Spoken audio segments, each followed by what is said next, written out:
Hello! If you like stories like this, subscribe to this channel to not miss new videos. It was a Friday night when I first noticed the bag, a small leather duffel sitting by the front door. Not new, but packed, neatly, deliberately. Going somewhere? I asked, aiming for casual, but hearing the edge in my own voice. He didn't look up from his phone. Just a work thing, last-minute trip, back Sunday. We'd been married 12 years, and in all that time, his business trips had never been last minute. They were planned weeks ahead, with printed itineraries and a detailed list of meetings he'd rattle off without me asking. But this time, there were no details, just the bag and his phone. When he left, the house felt unnervingly quiet. I poured myself a glass of wine, sat on the couch, and told myself I was being paranoid. But paranoia has a way of keeping you awake. And by 1 a.m., I was scrolling through his Instagram, his LinkedIn, even the tagged photos he never posted himself. That's when I saw it. A picture from a mutual acquaintance, a group at dinner. My husband was there, sitting next to a woman I didn't know, leaning close, smiling in a way he didn't smile at me anymore. I zoomed in until the image blurred.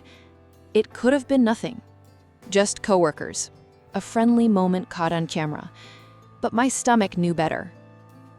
The rest of the weekend was slow torture. I checked my phone obsessively, hoping for a message from him that never came. The only text arrived Sunday morning. Back tonight. Don't wait up if you're tired.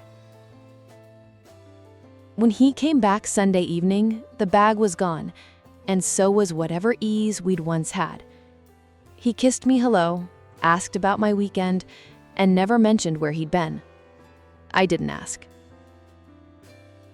But that night, while he was in the shower, I opened the drawer where I keep the passports. His was missing. I put it back exactly as I found it, and now, a week later, the bag is by the door again. Epilogue, 6 months later. I never confronted him. Instead, I began to keep my own secrets. The bag appeared 3 more times in the months that followed. Each time, he'd leave late on a Friday and return Sunday evening, smelling faintly of a cologne I didn't recognize. One weekend, I followed him, not closely enough to be noticed, but far enough to see the airport. I watched him wheel the leather duffel through the sliding doors and disappear into the crowd. I didn't buy a ticket. I didn't need to. By then, I'd stopped wanting answers. Sometimes knowing the truth doesn't give you peace. It only makes you responsible for what you do next. 6 months later, the bag still sits in the closet, waiting for its next trip. And I wait too, not for his explanations, but for the day I decide whether to pack one of my own. Because in the quiet hours before he comes home, I've started imagining my own exit. And in those moments, I realize the only question left isn't where he goes, it's when I'll go too.